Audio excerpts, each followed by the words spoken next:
ada api. Ya kan? Jadi sistem ada di atas. Ya, jadi yang saya sampaikan tadi, kondisinya ada baik plastik. Itu ada kontrol deteksi. Bakar lagi. Kurang gede, Pak. Bakar.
Pak, kepalanya diturunkan deh.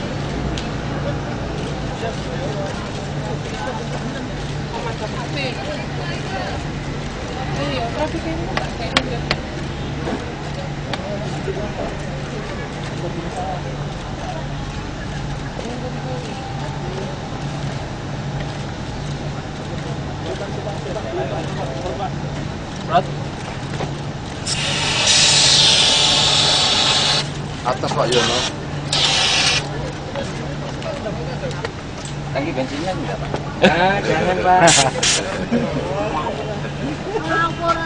Mana tak? Hah?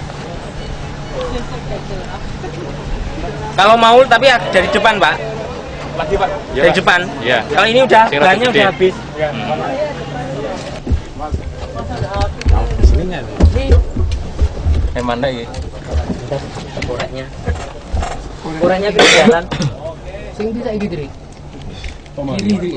Kepalamu lho, ya Allah. Busane cuwili kok.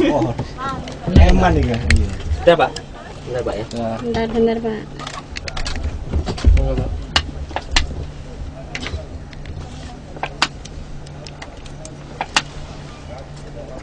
Siap. Belum.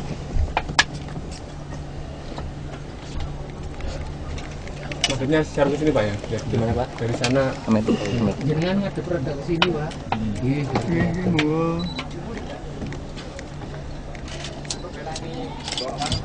Ke sana Pak.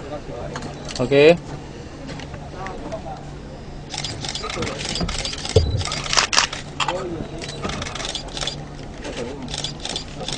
Lagi maju lagi, Pak, di depan, Pak. Belum, Pak. Agak matiin nggak? Oke. Oh, mantap. Kalau ini dalamnya gimana Pak? Tukang foto. Iya sudah. Iki lho foto. Halo nih Pak Nadir kasih explain penjelasan.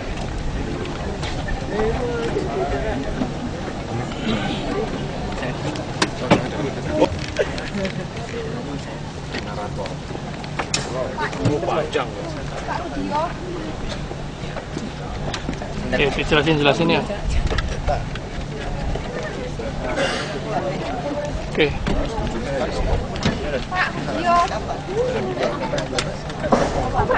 jelaskan apa ya? Pak, dari sana Pak. Ini ke Pak. Ini satu arah yuk. Satu arah. Cek, cek. Cek. Tanya.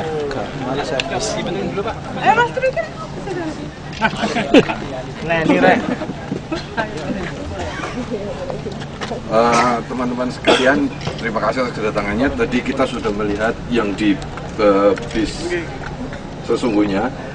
Di hadapan kita ini sekarang ada 2 bis miniatur demo sistem pemadaman api otomatis di kendaraan yang dikembangkan oleh Universitas Surabaya. Kita lakukan dalam rangka launching dan coffee morning yang diadakan besok pagi bersama Direktorat Perhubungan Darat dan dihadiri oleh industri otomotif di sekitar Jawa Timur. 2 miniatur ini, yang satu sudah dipasang dengan modular sistem untuk pemadaman api otomatis yang disiapkan atau dikembangkan oleh program studi teknik manufaktur Ubaya. Yang satu tidak dilengkapi dengan itu. Nah, di sini ada satu sensor yang nanti akan menangkap berdasarkan deteksi panas atau asap, dan sudah disiapkan satu modular sistem yang secara otomatis akan nanti menyemburkan media pemadam api yang bisa memadamkan api dalam waktu yang singkat, sehingga sumber api tidak sampai membesar sudah dipadamkan. Berikutnya nanti Pak Yuwono sebagai ketua tim pengembangan akan melakukan demo bagaimana kita api akan dinyalakan di dalamnya sebagai simulasi satu sumber api yang menyala, dan kemudian kita lihat bagaimana kemudian sistem bekerja untuk memadamkan api pada kesempatan yang paling awal sehingga api tidak membesar dan menimbulkan kecelakaan yang lebih besar. Kami persilahkan Pak Yuwono, silakan. Baik, terima kasih semuanya. Jadi sebelumnya saya perkenalkan dulu, saya Yuwono Budi Pratikno, Ketua Program Studi Teknik Manufaktur. Kemudian saya perkenalkan dulu tim-tim yang bekerja di sini. Yang pertama adalah Pak Sunardi Chandra, beliau adalah Kepala Lab Desain Produk, beliau yang banyak terlibat untuk sistem kontrolnya. Kemudian Pak Udio Firmanto, beliau Wakil Dekan Fakultas Teknik, beliau lebih banyak masuk di dalam customer need identification bersama Bapak Yon Haryono. Ini Pak Yon Haryono. Kemudian ada Pak Susila Chandra dan Bu Arum Susanti. Nah, kami juga melibatkan mahasiswa juga dalam kegiatan ini untuk melatih mahasiswa dalam bidang penelitian. Bapak Ibu sekalian yang saya hormati, sebenarnya sistem pemadam kebakaran ini kita bagi menjadi 2 prototipe. Nah, kenapa kita bagi menjadi 2 prototipe? Karena customer need dari pengusaha otobis itu biasanya akan ada bis-bis yang sudah ada, saat ini sudah ada. Nah, kalau bis-bis yang saat ini sudah ada, maka kita sarankan untuk memakai sistem yang modular. Nah, kenapa sistem modular? Karena di bis yang sudah ada itu kita tidak akan ganggu interiornya, ya. Tapi yang akan lebih baik lagi yang saat ini sedang kita patenkan itu adalah sistem yang menggunakan piping dan fix dia, ya, menggunakan piping dan fix, sehingga itu kita bisa siapkan sebelum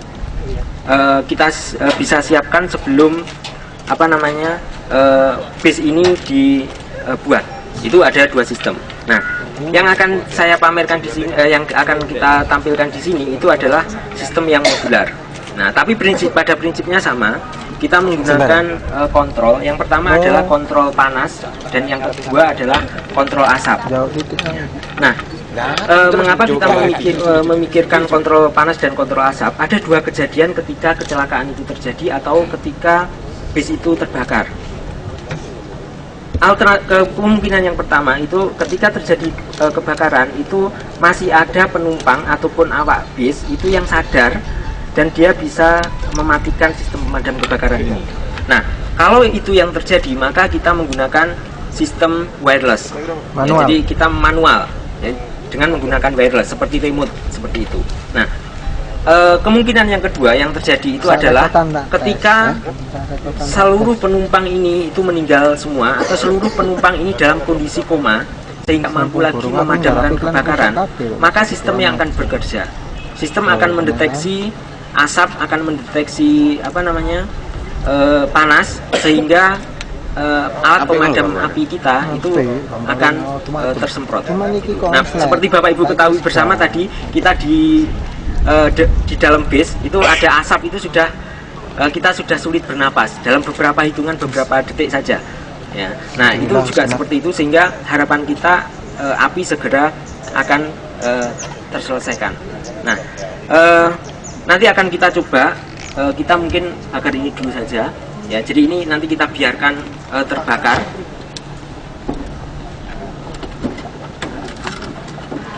Jadi ini adalah dua produk. Kita akan membandingkan dua produk ini. Yang pertama ini nanti kita akan bakar. Itu juga kita akan bakar. Ya, langsung Pak. Langsung aja Pak. Langsung. Yang mana dulu yang dibakar? Ini saya biarkan saja. Terus kemudian nanti kita Langsung aja Pak. Ayo.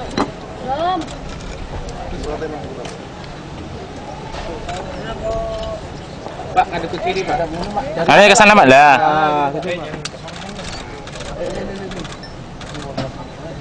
Ini loh kita. Pada beberapa kejadian, ketika penumpang ini sudah koma dan sebagainya, maka kebakaran ini akan terus berlanjut. Nah, kebakaran yang terjadi pada base itu hanya dalam hitungan menit atau detik. Ya, dalam hitungan menit itu seluruh base itu sudah hangus. Jadi dapat kita bayangkan kalau kita harus menunggu ngambil apar dulu ataupun menunggu pemadam kebakaran, maka sistem base ini akan hangus semua. Nah, oke, ini mungkin biarkan saja seperti ini. Kita akan coba bakar yang satunya. Kalau tidak gini, Cok.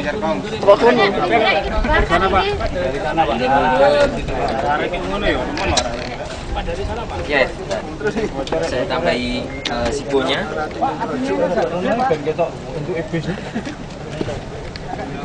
Ya, baik. Gone nang ndi?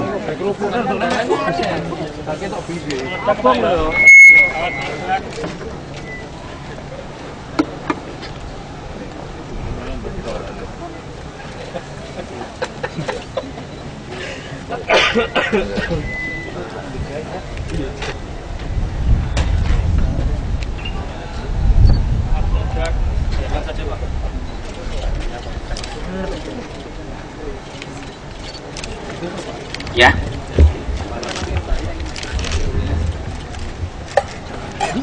Ya, jadi seperti ini. Nah, ketika proses ini terjadi, maka dia akan mendeteksi, ya, sehingga di bagian yang belakang itu akan menyembur seperti ini. Langsung mati. Langsung mati. Kok nggak bunyi? Diulang lagi, baik. Alatnya belum fungsi. Otomatis ya. Otomatis ya. Bunyi ya otomatis. Sudah dinyalakan Pak Sudi? Kalau bisa menggunakan.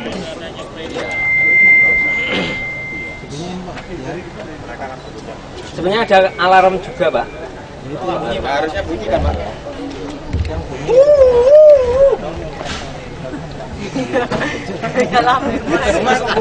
Panas iki, Pak.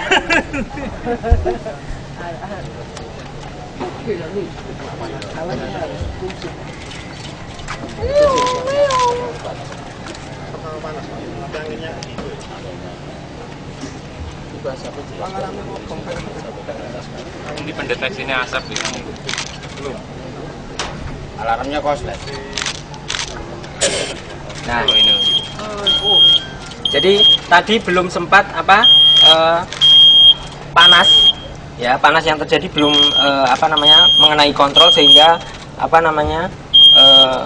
sistem tidak bisa berjalan. Penyemprotnya ditaruh di semua titik. Ya, jadi sebetulnya penyemprot itu ditaruh di semua titik, Pak. Ya, jadi dengan seperti ini maka akan ada sirine bahwa kita bisa melakukan baik itu secara manual atau sistem yang bekerja. Ya, ini mungkin karena angin, Pak, ya. Jadi harusnya api pada satu titik sehingga sistem itu bekerja. Panasnya berapa derajat, Mas?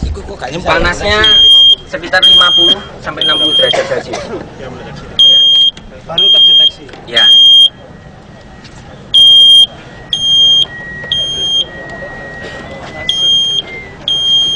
terpersegi kita akan siapkan nozzle. Sehingga kalau bisnya itu panjang, maka ada beberapa titik yang kita pasang. Tapi yang utama mungkin tempat mesin ya? Baik. Nah, kita ada beberapa potensi kebakaran itu yang yang penting di potensi kebakaran. Mungkin Pak Yon bisa menambahkan di potensi kebakaran. Monggo. Baik, terima kasih Pak Yuwono. Begini Pak, jadi area fire zone yang kita akan deteksi itu ada di beberapa tempat ya. Di engine compartment itu adalah potensi terhadap timbulnya api juga. Jadi di engine nanti kira-kira kita akan pasang satu sensing elemen ya, di mana dia bisa mendeteksi kira-kira temperatur 150 derajat kita udah anggap overheat. Kalau itu tidak diproteksi ya, api panas akan naik terus dan terjadi kebakaran. Jadi kita sedang mencoba mengidentifikasi fire zone yang mungkin terjadi di seluruh bagian bis ini. Ada di engine compartment, ada di tempat penumpang, ada di bagasi, ya daerah-daerah di mana ada fire free angel, ya, oksigen, sumber api, ignition source, dan bahan yang terbakar itu kita akan jadikan zona api. Kira-kira gitu, Pak.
Insinyur Joni Akbaparung MMBFD PhD.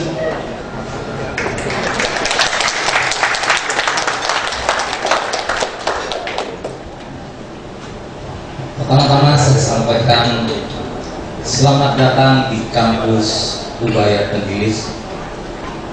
Para undangan yang saya hormati, Pak Anton, Ketua Yayasan dan seluruh pengurus yayasan, para pembicara kita pada pagi hari ini, ada Pak Hotman Simanjuntak dari Jakarta, ini Kepala Bidang Angkutan Direktur Keselamatan Transportasi Darat dari Kemendikbud. Lalu ada Bapak Sumarsono, Kepala Bidang Angkutan Jalan dari Provinsi Jawa Timur, dan secara khusus ini yang pilih dan hari ini kita undang hadir di sini Bapak Randall Harp. Ini tidak mengikuti yang mana ini, tapi yang pasti sebagai Managing Director dari PT Hartino Industri dan juga owner dan Presiden Direktur atau apapun namanya dari banyak perusahaan dan khususnya untuk PT Sanindo. Para hadirin yang saya hormati, tentu kita bersama-sama menyadari bahwa pada saat ini kita ini sangat sering mendapatkan konflik. Hari-hari ini seringkali kita mendengar bahwa antara industri dan perguruan tinggi itu tidak match. Industri jalan sendiri, perguruan tinggi jalan sendiri. Tidak bisa atau sulit untuk berkolaborasi menghasilkan suatu produk yang bermanfaat bagi masyarakat. Tetapi sejak beberapa waktu yang lalu kemarin juga sudah dicoba ditampilkan, dan hari ini juga akan kita diskusikan bersama-sama bagaimana industri itu ternyata bisa berkolaborasi dengan perguruan tinggi ketika masing-masing pihak meninggalkan egonya sendiri. Kadang-kadang industri maupun perguruan tinggi hanya berpikir dalam berkolaborasi, sulit dilaksanakan, sulit diimplementasikan karena fokus utama biasanya adalah fokus profit, ekonomi semata. Belum berpikir untuk kemanfaatan bersama, saling memperdayakan dan nanti bermanfaat bagi masyarakat.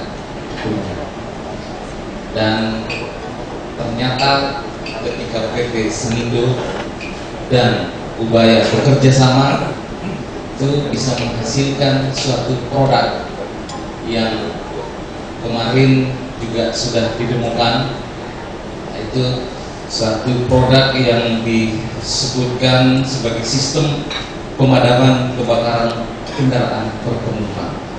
Ini ada istilah kendaraan berpenumpang. Kayaknya apakah ada kendaraan yang tidak berpenumpang? Tapi tentu maksudnya bahwa ini sangat bermanfaat ketika ada orang di dalam kendaraan. Tetapi juga tentu ketika tidak ada penumpangnya, karena kalau terjadi kebakaran maka tentu banyak korban, bukan hanya kerugian material, tetapi kita bisa lihat tadi bagaimana kendaraan yang terbakar itu memakan korban jiwa selain kerugian materi. Dan kerjasama yang dibangun oleh PT Sanindo dan Ubaya untuk kita dukung bersama, dan dalam dukungan ini Ubaya bertekad untuk secara penuh mendukung dari sisi pemikiran, tenaga, tetapi juga kalau memungkinkan juga dalam pembiayaan seperti yang sudah dilakukan juga oleh PT Samindo. Ibu Bapak, kebakaran yang sering terjadi memang sangat meresahkan, memprihatinkan, bukan hanya bagi masyarakat, pemerintah juga setiap saat prihatin, resah. Tetapi kita tidak bisa berhenti pada prihatin saja atau resah saja, maka kita harus menghasilkan sesuatu produk yang bermanfaat.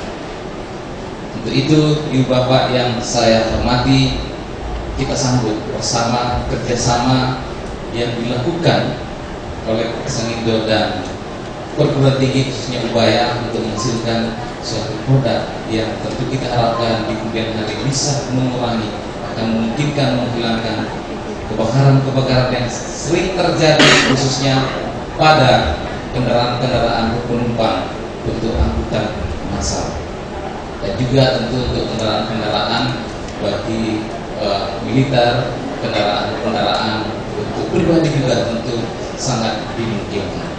Dan hari ini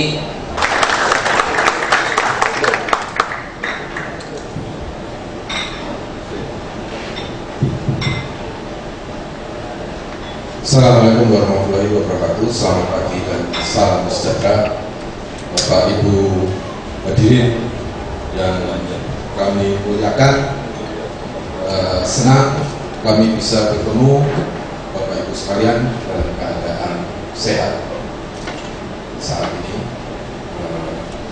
Katanya nikmat sehat itu adalah nikmat yang paling mudah dilupakan, tapi sebetulnya adalah nikmat yang paling mulia.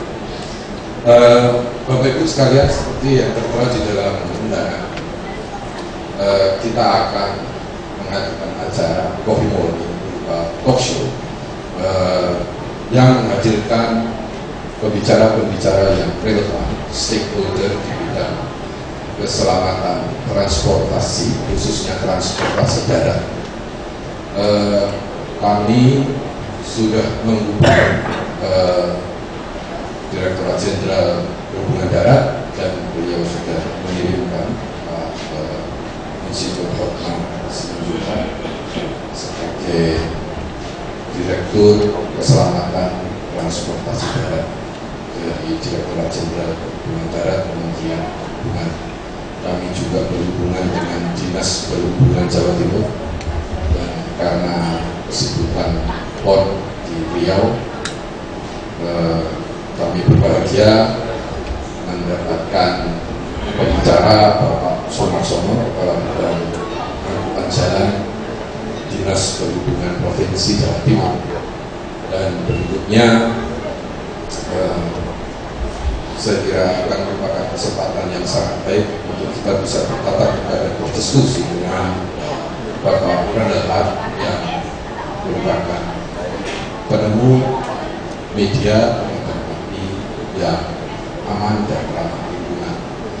Bapak Ibu sekalian, tadi di awal itu disampaikan sedikit animasi karya rekan-rekan kami, mahasiswa-mahasiswa kami di program studi multimedia, menggambarkan betapa dahsyatnya dampak dari kebakaran. Tidak hanya menyerang mobil mewah, tapi juga mobil yang tidak mewah, bis yang mewah kena yang tidak mewah. Saya kira yang paling baru kemarin sore satu jeep mewah di Jakarta terbakar habis, menunjukkan bahwa betapa fatalnya itu kecelakaan karena selalu diikuti dengan korban yang meninggal dan bekasnya selalu terbakar habis, sehingga mobil bekas yang paling murah itu adalah mobil yang bekas terbakar.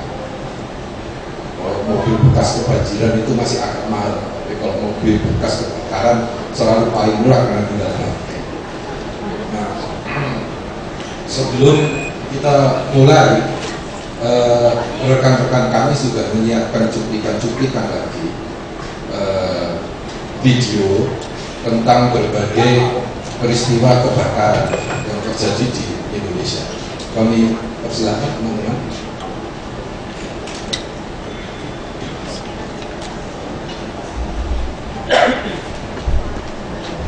Akan kita pengembangan bakat minyak terbakar di ruas jalan tol Selitan, Jakarta Timur. Diduga bahan pecah menjadi penyebab timbulnya api karena roda bergesekan kena aspal jalan. Keterangan sopir truk yang diduga mengalami bahan pecah di kilometer 2 tol Jakarta tidak kemudian muncul api dari roda truk tersebut. Asap tebal membumbung tinggi di udara disertai dengan api yang membakar truk. Beruntung api bisa diatasi dengan cepat menuju kemana-mana. Truk tersebut berencana kembali ke penumpang setelah mengisi bahan bakar minyak di SPBU di Cibubur, Jakarta Timur. Tidak ada perbedaan mesin namun harus lalu lintas tersendat di jalan ruas tol.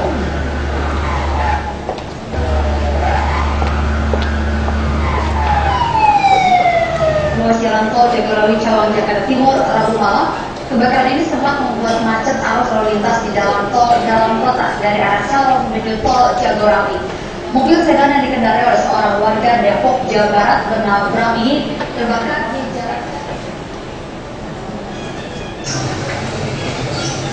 12 hari harum jurusan Palembang Tasikmalaya terbakar di Jalan Raya Persamana, kawasan Kampung Kubang, Desa Tanjung Jaya, Garut. Bus bernomor polisi B7308 WV ini terbakar diduga karena freon AC mengalami kebocoran. Bus yang datang dari Palembang ini membawa 25 penumpang tujuan Tasikmalaya. Ada penghuni pada Rabu petang terbakar di Jalan Candlebot, Jakarta Barat. Menurut saksi mata, api berasal dari mesin yang terletak di badan belakang bus Transjakarta. Api dengan cepat membakar hampir semua bagian bus. Armada Jaya Perkasa yang merupakan bus karyawan PT Indonesia Power terbalik dan terbakar. Saksi mata mengatakan bus yang mengangkut 15 karyawan ini sebelumnya menabrak sedan yang merem mendadak. Bus kemudian menabrak truk yang tengah berhenti di lajur darurat akibat bocor ban. Akibatnya bus terbalik dan terbakar seketika.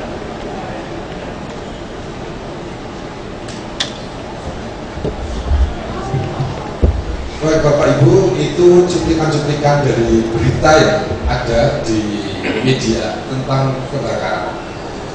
Sekali lagi saya ingin mengulangi bahwa kecelakaan yang kemudian mengakibatkan kebakaran ataupun yang mengakibatkan kebakaran tidak terbatas pada mobil-mobil yang tua, tetapi juga pada mobil-mobil yang terbaru. Beberapa bulan yang lalu, tentu kita masih ingat ada satu mobil baru yang tahun baru model terbaru keluaran pabrikan Jepang juga sempat terbakar sesudah kecelakaan. Berita yang kemarin juga begitu, mobilnya terbakar habis. Kemudian kalau kita lihat moda transportasi darat, transportasi umum, maka jauh lebih mengerikan. Saya hampir tidak pernah berani membaca berita kebakaran secara total sampai habis, karena selalu komentarnya itu adalah 51 meninggal akibat terpanggang. Saya tidak bisa membayangkan terpanggangnya. Saya tidak mengerti bagaimana kesan kita pada saat membaca itu ada orang meninggal akibat kebakaran. Satu titik mungkin kita bersyukur karena kita tidak ada di dalamnya, tetapi kok rasanya tidak baik juga kita bersyukur di atas penderitaan saudara-saudara kita yang lain. Yang kedua juga sekali bahwa ini hampir selalu kecelakaan akibat kebakaran itu diikuti dengan fatality, selalu ada korban kematian, terutama yang transportasi umum.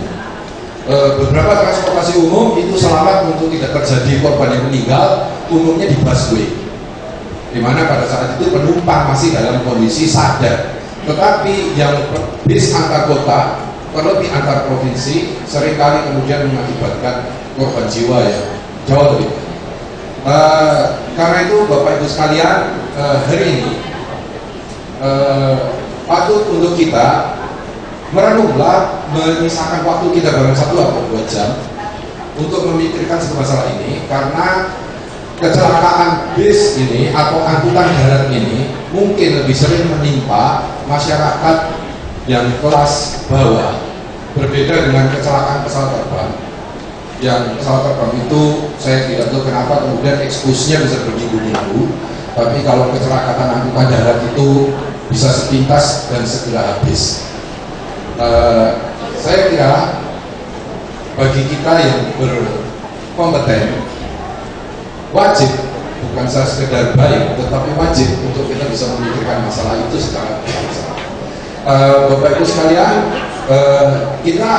kami akan menghadirkan tiga pembicara seperti yang tadi sudah saya sampaikan dengan format. Kami akan mengundang nanti beliau bertiga untuk tampil di panggung dan masing-masing akan memberikan pemaparan pandangannya tentang hal terkait.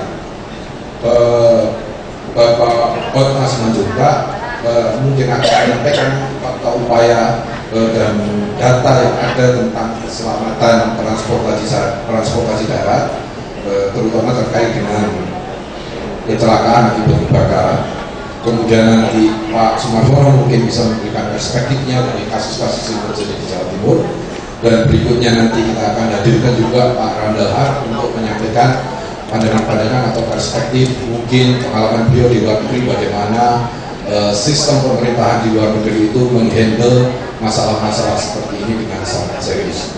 Baik Bapak Ibu, kita akan punya waktu nanti kira-kira 1 jam. Menteri Perhubungan Republik Indonesia Bapak Insinyur Hotma Simanjuntak, kami persilakan Pak. Insinyur Hotma Simanjuntak, beliau sebelumnya pernah menjabat sebagai Kasubdit Lalu Lintas Direktorat LLAJ, Kasubdit Angkutan Direktorat LLAJ, dan saat ini beliau menjabat sebagai Direktur Keselamatan Transportasi Darat. Sebagai narasumber berikutnya, kami undang Kepala Bidang Angkutan Jalan Dinas Perhubungan Provinsi Jawa Timur. Kami persilakan Bapak Sumarsono ATD SE. Sumarsono ATD SE, beliau saat ini menjabat sebagai Kepala Bidang Angkutan Jalan di Dinas Perhubungan dan LLAJ Provinsi Jawa Timur.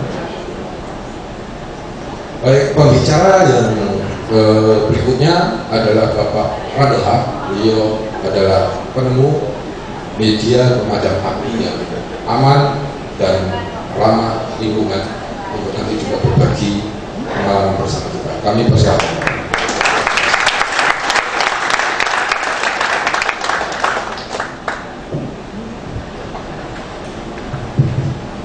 Sekilas kita kami tampilkan profil Pak Randall. Mungkin sesaat kami persilakan teman-teman.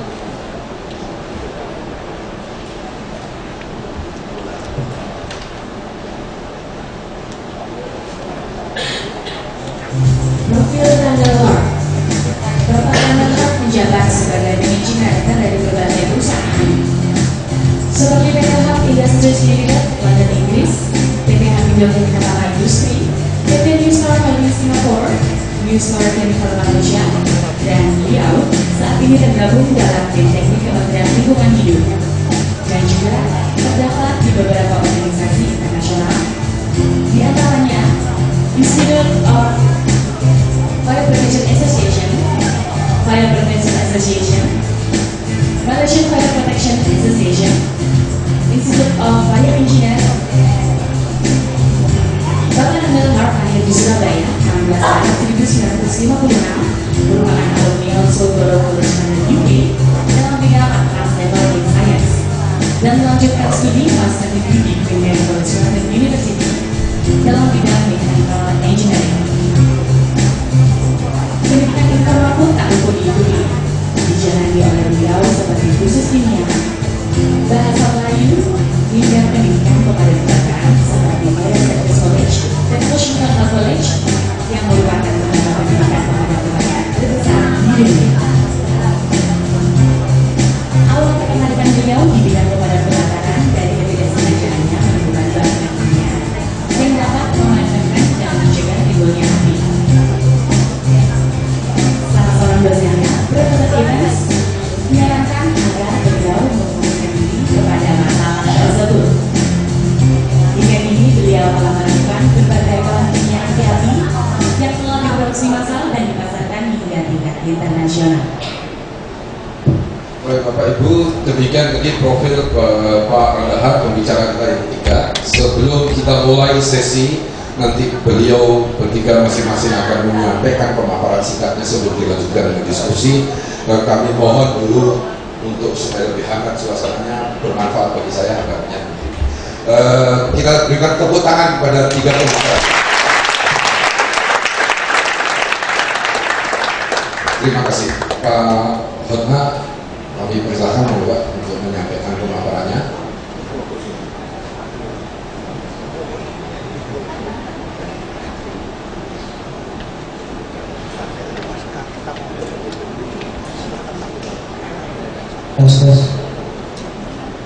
Terima kasih Pak Adawan. Assalamualaikum warahmatullahi wabarakatuh. Salam sejahtera bagi kita semua dan selamat pagi. Terima kasih saya diberi kesempatan untuk menyampaikan apa yang menjadi program pemerintah khususnya Kementerian Perhubungan, karena ini nyambung dengan nanti yang menjadi bintang show kita pada hari ini, Pak Randa gitu. Saya tadinya sebelum berangkat sini udah belajar bahasa Inggris, sebenarnya Randa kedepannya MDW juga gitu. Jadi kita bicara mana terkait dengan apa yang diberikan kepada saya. Kebetulan Pak Dirjen Perhubungan Darat hari ini banyak sekali acara. Yang paling utama yang nggak pernah bisa didatangkan oleh pemerintah itu kalau dipanggil sama DPR gitu ya. Ini ada acara BOT terhadap pendapat, jadi saya diminta wakili kebetulan terkait dengan apa yang menjadi substansi tanggung jawab tupoksi saya. Kita bicara tadi diberikan satu view terkait dengan masalah kendaraan kebakaran. Lalu ada pengantar dari moderator terkait dengan masalah kecelakaan. Kalau pesawat ini berminggu-minggu itu menjadi headline di berita kalau dia meninggal, padahal tidak seberapanya dengan apa yang kejadian di jalan. Saya barangkali bisa mengklarifikasi. Jadi kami kemarin angkutan lebaran ini kami menjadi topik utama. Kalau lebaran itu bukan macet lagi sekarang. Topik utama masalah lebaran adalah tingginya kecelakaan. Kemarin 908. Kita nggak sadari dan itulah barangkali satu hal yang menjadi gambaran umum di jalan. Ini saya coba view di ke helikopter dulu bagaimana profil kecelakaan kita. Saya coba bandingkan bagaimana gambaran kecelakaan selama lebaran yang itu menjadi bulan-bulanan dari media kepada pemerintah bahwa ketidakberhasilan pemerintah untuk memanusiakan pemudik-pemudik ini. Terus saya gambaran bagaimana kita bandingkan data tahun 2011 yang ini juga sebenarnya data dari kepolisian dibandingkan dengan data 16 hari selama lebaran. Ini dibagi 365 yang 2011, lalu kalau tahun lebaran itu dibagi 16 karena kebetulan pemantauannya -7/7. Kejadian 301 banding 326, 301 hari biasa, 326 pada saat masa lebaran. Memang banyak karena intensitas lalu lintas tinggi. Lalu yang meninggal dunia 87 pada hari-hari biasa rata-rata dibandingkan 58 pada lebaran, rendah. Lalu luka berat 101 pada hari biasa dan 94 pada saat lebaran. Lalu luka ringan 302 pada saat hari biasa, agak tinggi 304 pada saat lebaran. Artinya gambaran ini menggambarkan bahwa sebenarnya apa yang terjadi selama hari-hari di lalu lintas jalan, kalau kita lihat benchmarknya pada saat lebaran, itulah gambaran yang pertama. Jadi kalau tadi bicara 54 meninggal di pesawat Sukhoi itu ramai berhari-hari, yang disalahkan bukan sebenarnya bukan kecelakaannya, teknologinya Pak, barangkali kalau di pesawat tadi di mana lain. Saya coba masuk kepada apa yang kami siapkan. Ini mungkin data gambaran karena kebetulan saya di Jawa Timur. Lanjut ininya. Nah ini Jawa Timur yang paling tinggi. Ya memang saya nggak tahu karena karakter itu atau memang lalu lintas kemana Pak Laksono nanti Pak saya bisa nambahkan. Data di 2010 memang cukup tinggi, hampir 4.750. Lalu semua memang ini suatu konsekuensi dari intensitas lalu lintas yang cukup tinggi di masing-masing daerah kepolisian terkait dengan masalah. Ini data, kenapa data meninggal saja saya gambarkan, karena kalau data luka ringan, luka berat, kejadian itu sangat relatif. Kejadian itu akan terrecord kalau ada kebetulan petugas atau pencatat pendata itu ada di situ. Karena kejadian kalau kita bicara kecelakaan, senggolan itu juga kecelakaan lalu lintas. Kalau meninggal dunia itu mutlak, gitu ya. Ini mungkin gambaran apa yang dituntut oleh dunia. Nanti kita coba lihat bagaimana mencoba mengutak-atik angka ini secara strategis sebagai angka target untuk peningkatan program keselamatan khususnya di Indonesia. Lanjut, saya coba menggambarkan ini ya Pak, barangkali saya tadi tertarik dengan apa yang disampaikan oleh Pak Rektor terkait dengan bagaimana kinerja koordinasi antara perguruan tinggi, barangkali bukan hanya dengan bidang usaha Pak, tapi juga dengan pemerintah. Saya juga mohon maaf di sini juga rasanya diundang hadir juga para operator angkutan umum. Ini juga merupakan banyak hal nanti yang bisa masukkan dari dia. Gambaran ini Pak, kecelakaan keterlibatan tahun 2010 data kami paling tinggi adalah sepeda motor yang memakan korban secara total ada sharing 71%. Tadi kalau kita bicara di sini temanya mengenai angkutan umum, sebenarnya korban hanya 4% dari semua, hanya saya bilang tanda kutip hanya, karena satu pun nyawa itu berharga. Lalu 14.9, nah barangkali ini yang menjadi satu kontribusi dari rekan kita dari perguruan tinggi, akademisi atau siapapun. Ini angka ini barangkali kalau kita bicara masalah bagaimana kita pendekatan Pareto kalau mau menyentuh sesuatu, bagaimana kita menyentuh angka yang paling gede. Ini sepeda motor Pak, barangkali juga saatnya Pak Randa, bagaimana sepeda motor di Indonesia ini barangkali punya nggak teknologi yang bisa mengurangi peran saya. Kami berbicara Pak dengan sepeda motor ini barangkali juga merupakan satu kontribusi yang besar bagi perguruan tinggi. Kenapa tidak bisa industri kita touch untuk menghasilkan sepeda motor? Karena sepeda motor bukan dirancang untuk perjalanan jarak jauh dan bukan dirancang untuk kecepatan tinggi. Barangkali dibatasi kecepatan atau dibatasi jaraknya, kalau udah sampai di sekian meter langsung ke sini mati dan sebagainya. Itu salah. Karena barangkali sentuhan-sentuhan terhadap, makanya saya diminta untuk menyampaikan safer road. Nanti beberapa pendekatan kendaraan yang barangkali para peneliti di perguruan tinggi bisa dapat memberikan kontribusi kepada industri bagaimana melakukan itu. Ini barangkali gambaran mobil penumpang itu 12%, mobil barang 9%. Ini gambaran secara umum. Ya, saya coba nanti saya coba bicara bukan hanya masalah angkutan umum, tapi masalah keseluruhan untuk kita bicara. Nanti ada bagian dari penanganan kita terhadap masalah kecelakaan untuk vehicle sendiri, sektor vehicle. Saya masuk kepada isu kebakaran. Oke, saya dapat proposal dari panitia. Ini beberapa kejadian kebakaran yang kami lihat. Kebakarannya Wisnu Yanti di Harau pada 1 Mei 2012, 13 orang meninggal, konyol.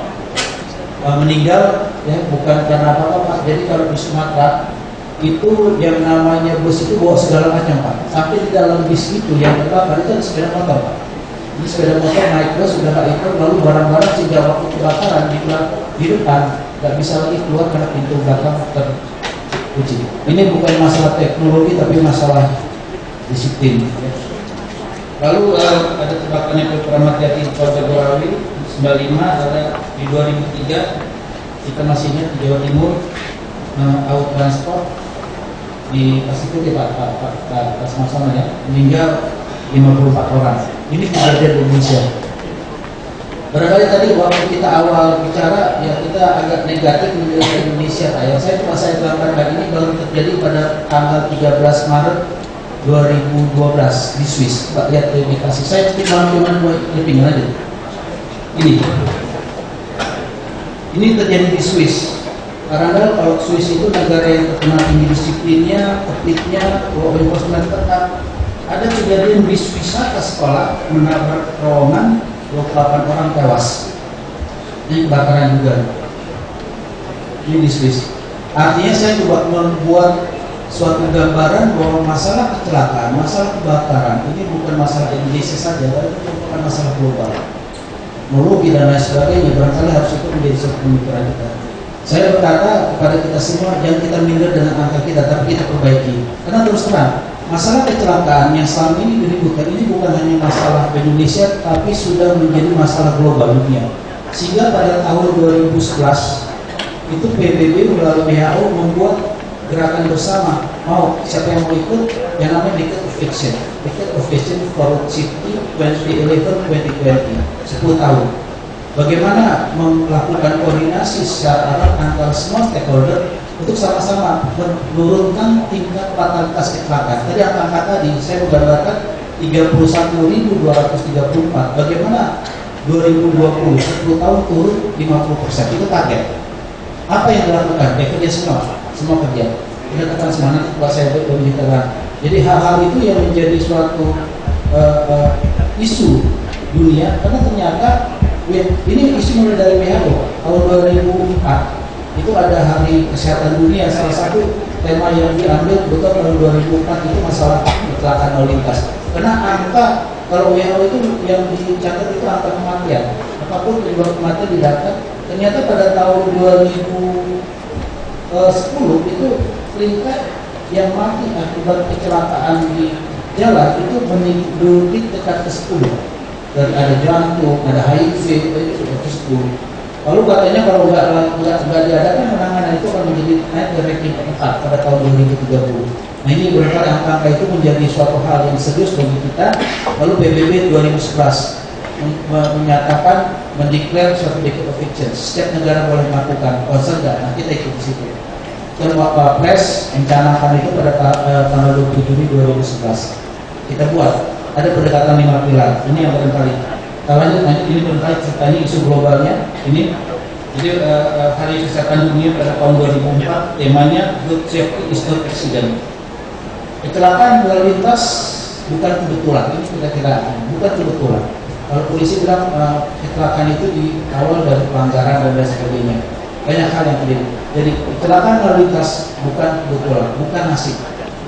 Ini yang menjadi satu tagline yang perlu juga kita dengungkan terkait dengan masalah kecelakaan. Lalu ada kesepakatan kita aksi nasional, ada kesepakatan itu biasanya itu kita di pemerintah mungkin semua di kita kalau koordinasi itu enak diucapkan tapi susah dilaksanakan. Lalu PBB melihat perkembangan dari 2004 sampai 2010 itu ada, lalu muncullah resolusi PBB tentang improving global safety sampai resolusi PBB untuk menyatakan tahun 2010 untuk mencanangkan decade of action. Kita masuk, kita buat rencana nasional keselamatan. Ini kira-kira gambaran. Nah, apa yang menjadi dasar kita? Ini lanjut aja. Ini isunya. Lanjut.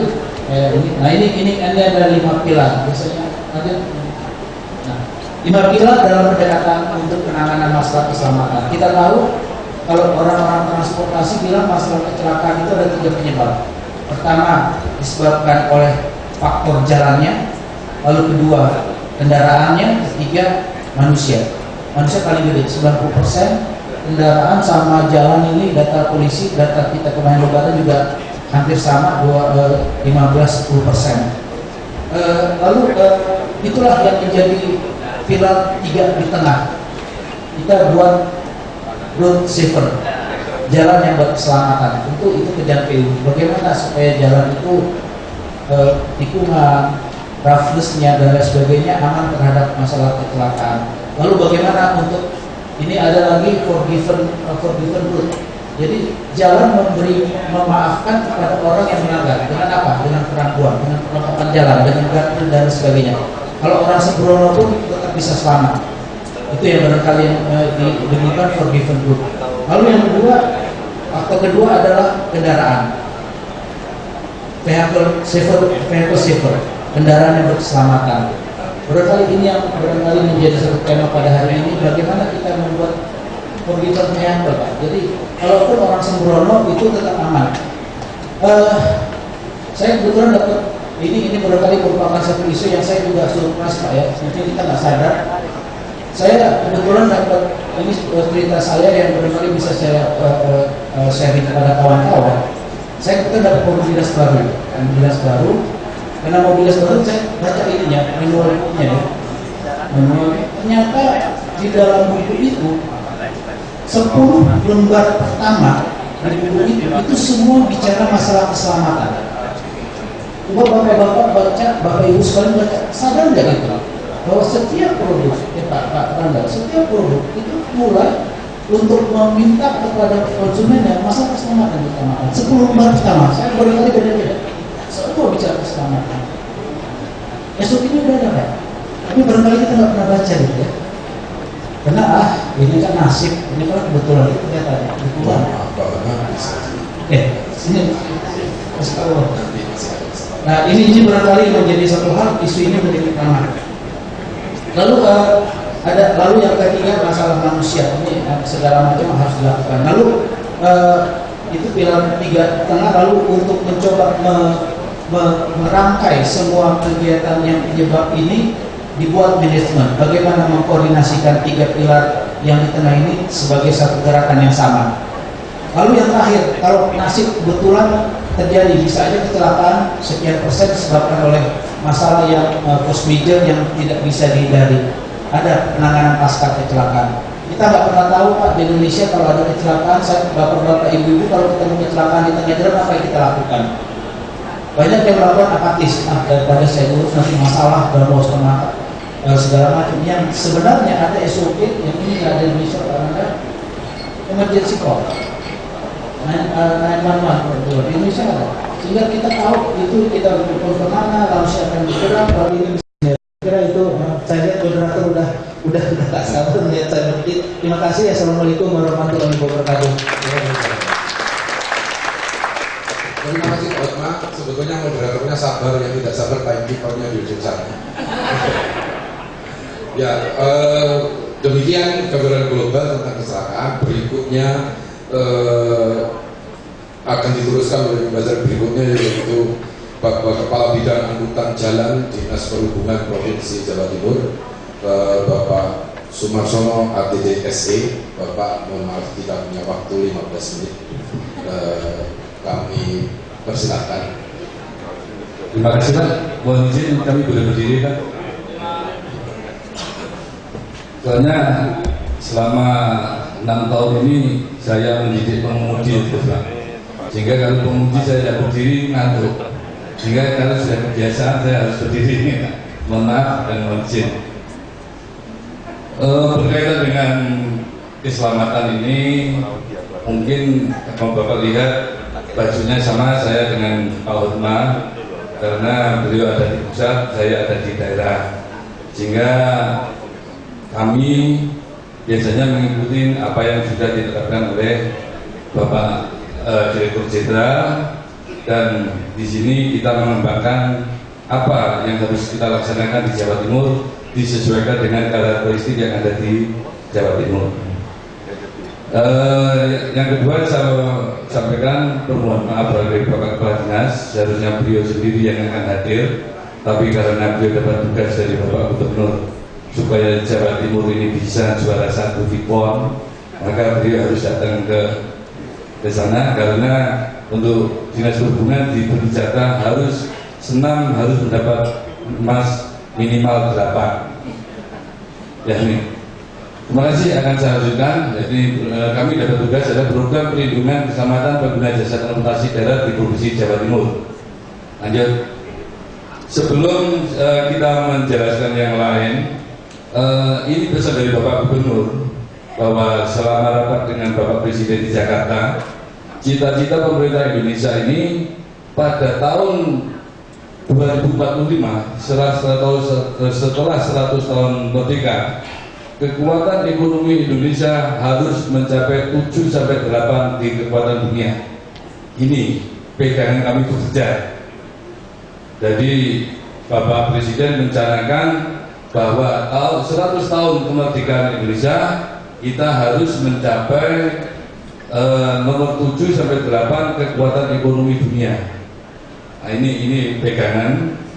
Nah, ini yang apa yang harus dilakukan? Yang mana pada tahun 2010 kita pelajari posisi 17 sebesar dunia, dan kita harapkan 2025 menjadi terbesar ke-12 dunia, tahun 2045 menjadi nomor 7 atau sampai 8 tingkat dunia. Ini yang diarahkan oleh Bapak Gubernur untuk SKPD yang ada di Jawa Timur.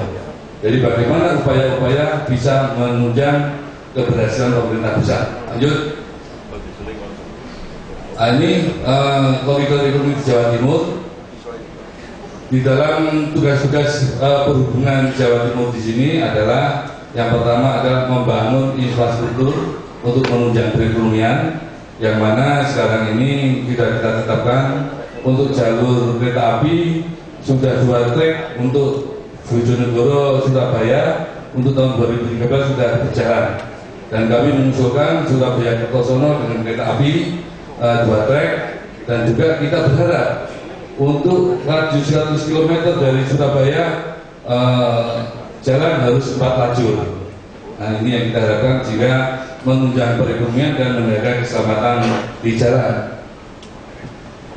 Yang ketiga adalah kita mengembangkan untuk pelabuhan, yang mana pelabuhan di Jawa Timur ini baru bisa dilayani oleh generasi kedua, kapalnya bobotnya generasi 2. Sedangkan di Singapura ini saat ini sudah generasi ke-9. Jadi kita ketinggalan 7 turunan, Pak, dengan Singapura. Nah, jadi kita berupaya, dan ini dalam tahun-tahun ini kita akan memindahkan atau mengembangkan lagi terminal di pelabuhan di Teluk Lamong, sehingga diharapkan Teluk Lamong nanti berdiri bisa berkembang menjadi generasi ke-7, bisa dilayani generasi ke-7. Jadi kalau ketinggalan 2 generasi ini tidak masalah. Lanjut. Ini sekarang perubahan perekonomian di Jawa Timur kita mengharapkan selalu bertumbuh terus, dan coba dibayangkan dengan yang pusat Jakarta. Lanjut. Nah, ini pertumbuhan nasional tahun 2001 3,76, kita 3,64, masih di bawahnya. Tahun 2002 Jawa Timur masih di bawahnya. Tahun 2003 sama. 2004 kita lebih tinggi.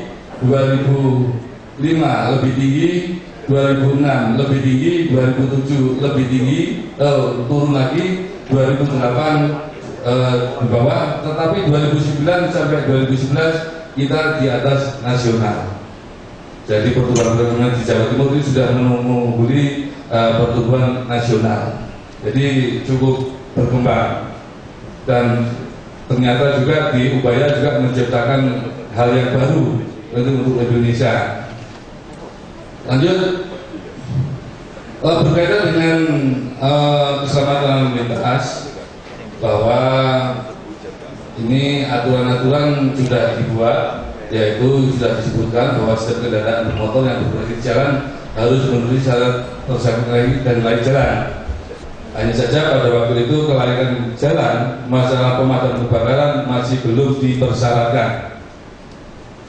Yang pausan kendaraan bermotor kadang-kadang kereta tempelan yang dibuat dan dirakit di dalam negeri yang kita dioperasikan wajib dilakukan pengujian. Ya, ini setiap 6 bulan sekali diuji.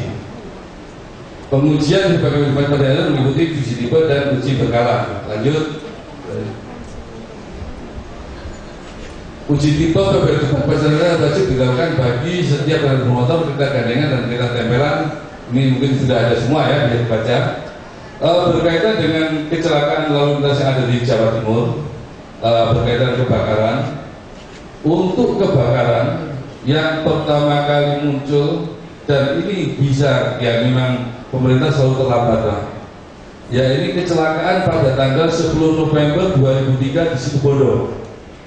Waktu itu yang meninggal, kalau tidak salah juga sudah tulis, ada 51 orang ada di penumpang, 2 adalah guru-gurunya. Ini kebetulan saja saya waktu itu sudah jadi kepala UPD Malang yang merupakan wilayah saya di situ. Di situ jika saya dapat kerjaan harus mengeluarkan surat yang mana mengenai tanggap darurat. tanggap darurat ini karena sebelumnya jarang terjadi mobil bis yang terbakar, ya karena kemajuan teknologi. Kenyataan bis yang terbakar kalau yang meninggal banyak itu biasanya bis yang berpintu. Ada satu bis AKDP jurusan Surabaya Pare Kediri ini terbakar karena bis non AC sehingga tidak dibawa. Dan untuk angkutan kota juga pernah ada, mungkin dalam 5 tahun ini ada di Surabaya. Dan yang terakhir ini adalah kebakaran mobil truk di atas kapal, yang mana orangnya bukan karena terbakarnya, karena hidupnya melonjak sehingga banyak meninggal. Ini di Perak. Mungkin bapak-bapak masih ingat itu.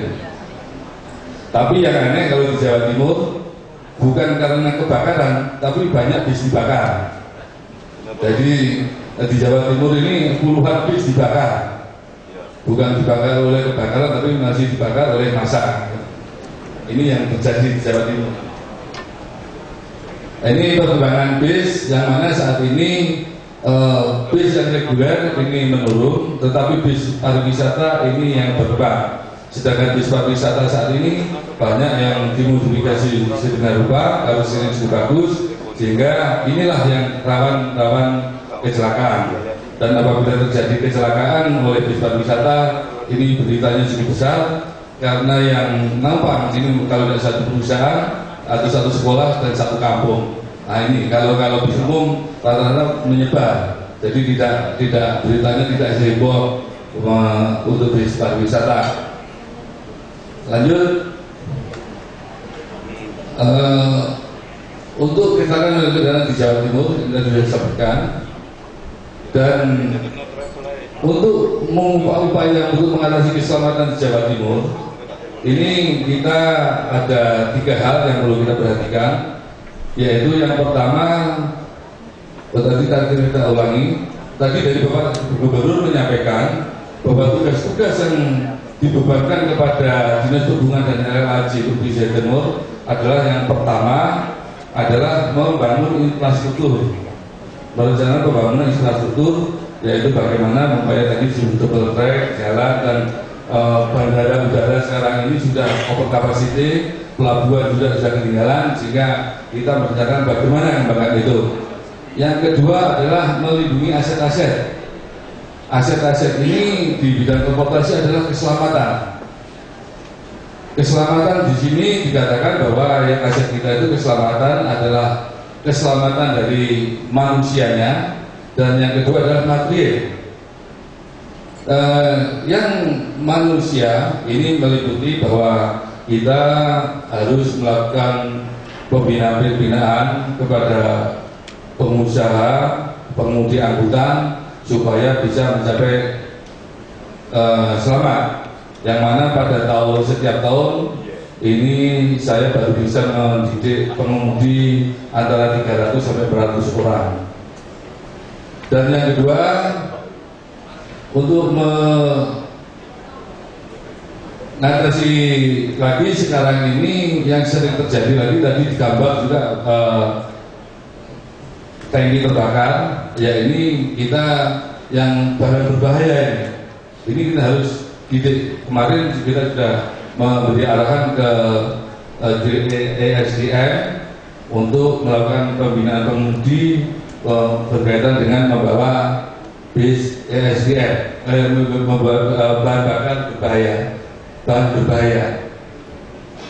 Langkah-langkah yang dilakukan untuk melindungi aset ESDM yang sumber daya masyarakat yang ada, yaitu kita melakukan pendidikan pengemudi, yang mana rata-rata setiap tahun 300-400 orang. Yang kedua, ini koordinasi dengan pusat, yaitu kita memilih pengemudi yang teladan. Terus selanjutnya untuk membina kendaraan sampai itu supaya layak jalan di jalan, kita melakukan pembinaan kepada penguji yang ada di Jawa Timur, yang mana saat ini yang menangani pengujian adalah kabupaten kota. Yaitu juga kita akan memilih juga penguji yang berprestasi supaya tidak terjadi kecelakaan. Perlu kami sampaikan di forum ini, baru tahun ini kami tidak dapat hujatan dari mass media, baik dari mass media elektronik maupun massa. Dan pada saat kami talkshow dengan Bapak instansi kepolisian, banyak menyanjung bahwa tahun ini pelayanan angkutan lebaran cukup bagus. Jadi kalau dulu kita beranggapan bahwa selagi kita tidak punya hujatan berarti sudah baik. Ternyata tahun ini kita tidak banyak hujatan, jadi malah banyak sanjungan. Jadi mungkin bapak-bapak yang di Jawa Timur mengalami ada kemacetan tapi tidak sampai macet total, bisa lancar semua. Dan kecelakaan juga kabarnya meningkat. Tetapi sekarang ini saya sedang mengumpulkan data. Mungkin nanti akan kerjasama dengan Pak Hotma, dan besok pagi kami diundang untuk round table di Badan Diklat yang melibatkan pakar-pakar yang mengatasi kecelakaan lalu lintas. Dalam kecelakaan lalu lintas ini, kalau saya amati, ini masih mungkin ya dari kita sendiri, ini banyak karena mungkin kebijakan yang salah, ada kebijakan yang kurang tepat atau yang belum tepat. Yang mana saat ini pemerintah pusat mengadakan mudik balik gratis dengan sepeda motor diangkut kapal dengan truk. Setelah kita amati kecelakaan ini di jalur-jalur utama di Jawa Timur minim sekali. H-7 sampai H ini kecil sekali kecelakaan. Kecelakaannya pada saat hari Lebaran 1-2 dan balik. Jadi orang yang sebenarnya tidak mau naik sepeda motor pulang ke kampung halamannya karena diangkut dengan murah kapal dengan truk, mereka pulang. Dan yang ternyata yang kecelakaan terjadi di Jawa Timur ini ada di dalam kota, di jalur-jalur samping. Nah, ini saya belum tahu apakah kecelakaan ini melibatkan kendaraan Jakarta, kecelakaannya di Jember, sepeda motornya, kecelakaan mobil Jakarta, kecelakaannya di Kediri. Nah, ini belum kita mau kita amati. Jadi selagi dia saya juga izin berdiri sebentar Pak. Yang terhormat Pak Rektor, Pak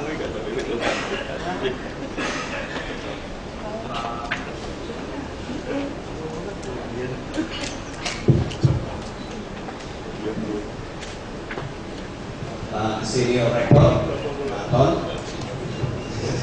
Di sini sekarang ada Pak Senior Rektor. Yang juga saya tidak lupa Ibu Kementerian Teknik, Bu Amelia tadi kenal. Bapak-bapak, ibu-ibu dari departemen maupun dari kebaya. Saya singkat saja, waktu saya 10 menit ya Pak ya. Ringkas saja Pak, kalau kita tadi sudah punya Pak Hotma, Pak Sumarsono yang sudah jelas mengidentifikasi problem-problem dan keadaan-keadaan. Namun hari ini kita dalam posisi akademis. Peran kita bagaimana? Saya berumur 56 tahun. Tapi 30 tahun yang lalu saya juga ada di sekolah. Bedanya mungkin 30 tahun lalu kita masih berbeda pandangannya. Namun dalam pada hal ini kalau kita menjurus kepada kebakaran di transportasi, kita mesti mengotak-ngotakkan dulu apakah ini komersial atau ini pribadi atau ini militer karena kelasnya lain-lain. Namun satu hal Pak, kalau kita melihat problem, kita mesti lihat dari atas semua kertas, lalu kita jabarkan awalnya dari mana. Kalau kita melihat foto-foto kebakar, seperti tadi saya lihat ada bus terbakar, kita ambil busnya dulu. Sumber dari si api, jangan lupa api itu tidak seperti kita bayangkan api kalau sudah melebar itu sudah dahsyat betul. Tapi sebelum dia ke sana, dia ada stadiumnya. Stadium kecilnya di mana? Kita bukan ngomong ledakan bom. Bom sudah lain. Ini hanya progresi api. Api selalu kecil dulu. Masalahnya kita mesti tahu dia datang dari mana. Ambil bus. Kenapa bus kebanyakan berbahan bakar diesel? Itu keuntungan besar. Karena diesel flashpoint-nya dia tidak segampang terbakar seperti bensin. Jadi dia membutuhkan temperatur lama, panas supaya dia bisa kebakar. Kalau panasnya kita stop, tuan diesel tidak bisa kebakar. Jadi kita sudah tahu temperatur. Lalu kita melihat bus yang terbakar interiornya, kalau dia mengarah. Kalau interiornya yang terbakar bukan besinya Pak. Besi itu membutuhkan 2500 derajat C untuk besi terbakar. Ini panas datang dari mana? Dia pasti datang dari yang terbakar dulu. Kita lihat yang terbakar apa? Si diesel. Atau mungkin interiornya, tempat duduknya, hordingnya, liningnya. Kalau bahan-bahan itu kita buat supaya tidak bisa terbakar, yang tahu mau kebakar dari mana? Lalu satu sumber lagi adalah rem. Kalau dia jam, sangkut, dia generasi panas. Jadi kita tahu sumber-sumbernya di mana. Ini yang menjadi bahan pemicu dari adik-adik di Ubaya untuk melakukan research. Sekarang kita lihat dari interiornya dulu. Interior di semua transportasi kita sangat mudah terbakar. Kita nyalainnya mudah saja. Standarnya bagaimana? Seperti kemarin waktu saya ingat bulan lalu saya turun dari pesawat, semua orang nyalain maki-maki damkar. Damkar yang disalahkan kebakaran-kebakaran di Jakarta itu sampai ratusan. Pak Paimin di Jakarta, tolong saya pandangan Bapak bagaimana? Saya langsung bilang saya dukung damkar. Ini bukan problemnya damkar, bukan salahnya damkar. Damkar tugasnya matikan api. Damkar tidak bertugas mencegah api di rumah. Penyebab dari api disalahkan ke PLN. PLN cuma kasih listrik.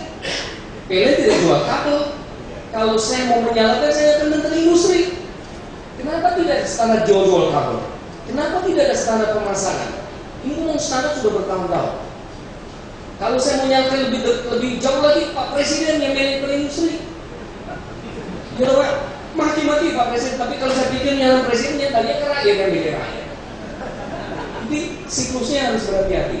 Tapi dalam hal ini, dalam mode perlindungan padam api, yang penting sekali Pak, kita lihat dari depan ke belakang, dari mesin sampai ke buntutnya.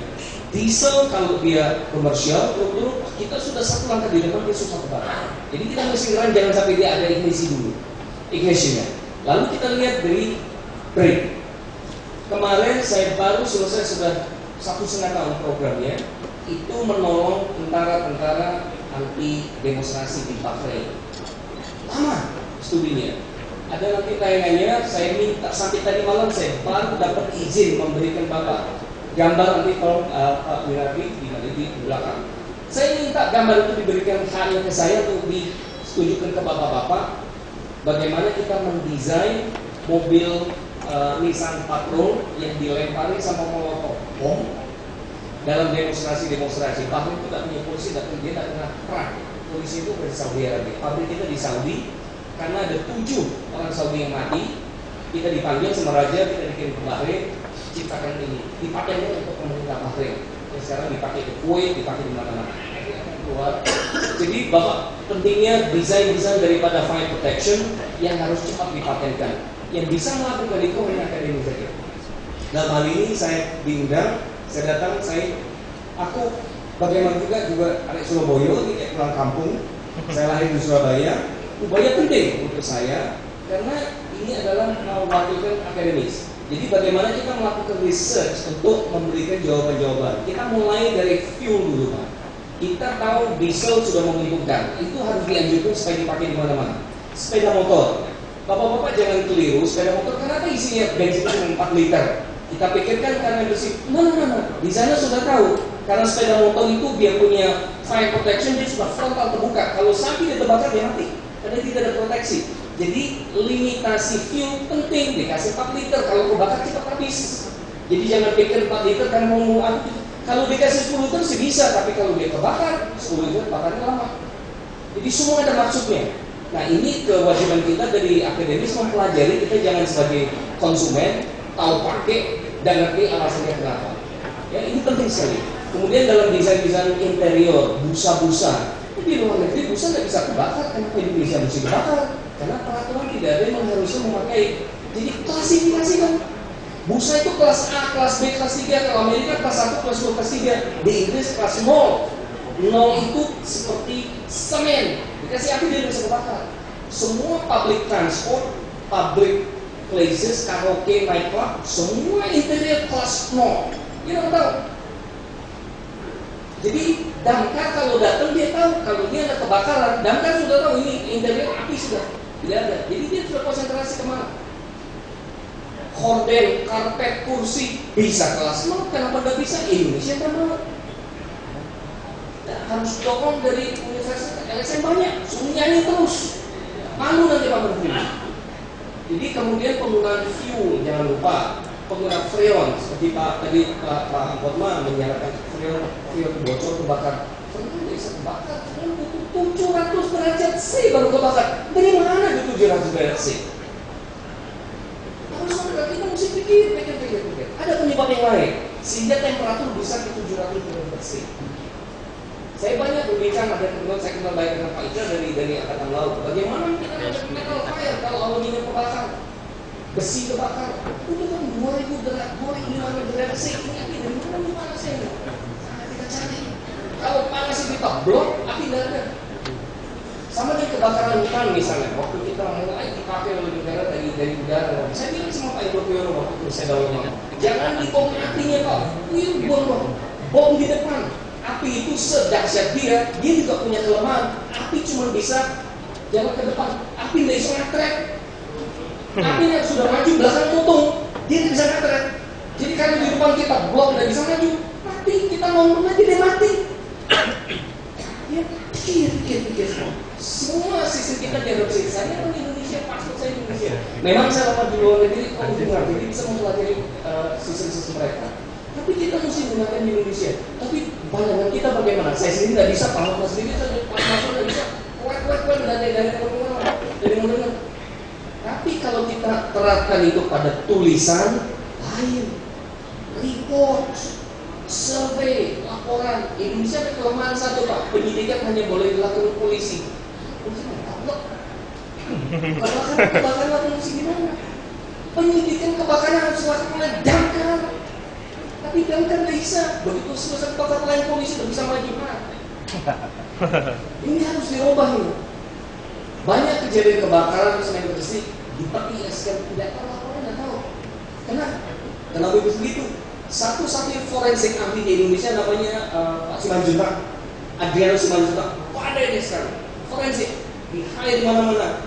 Diskusi sama saya, kelemahan beliau Pak, laporan beliau tidak punya kekuatan hukum untuk dibawa ke pengadilan. Untuk apa? Karena yang berkuasa cuma polisi. Nah, susah kita. Masa kebakaran di 60 tahun misalkan pelek terus? Siapa yang percaya? Nggak mungkin.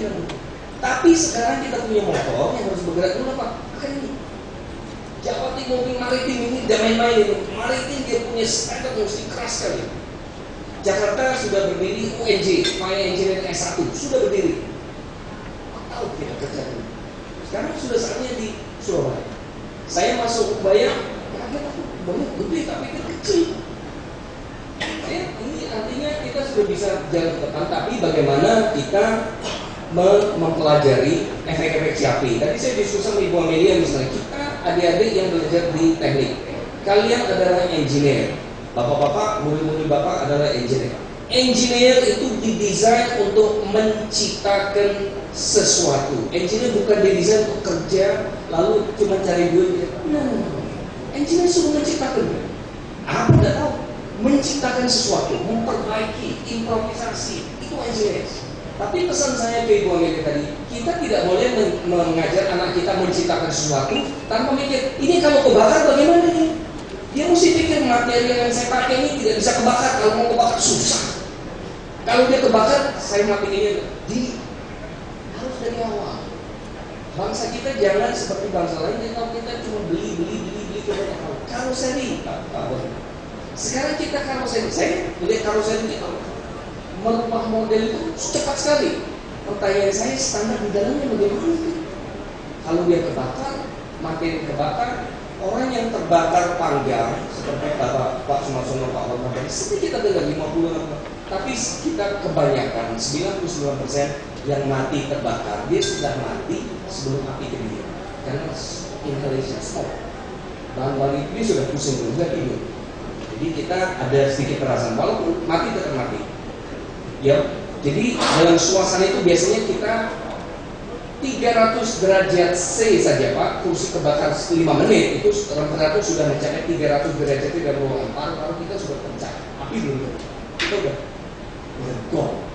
Belum lagi toxic fumes. Jadi itu yang kita harus perhatikan dari soal kebakaran. Jadi dalam transportasi jangan lupa mereka terperangkap di dalam mobil karena hidroliknya macet. Tapi kita harus berhati yang membunuh mereka adalah fumes, asap. Jadi dari mana asap? Ya si pom kebakaran. Jadi bapak-bapak itu dari Ubaya kita harus menerapkan jadi ini foam berbahaya Urethane ini tidak boleh dipakai kalau tidak difabrikkan diberi chemical supaya dia tahan jangan sampai kebakar. Semua teknologi ada, kita mau melihat atau enggak? Kalau kita serahkan pada aparat negara tidak akan bekerja Pak.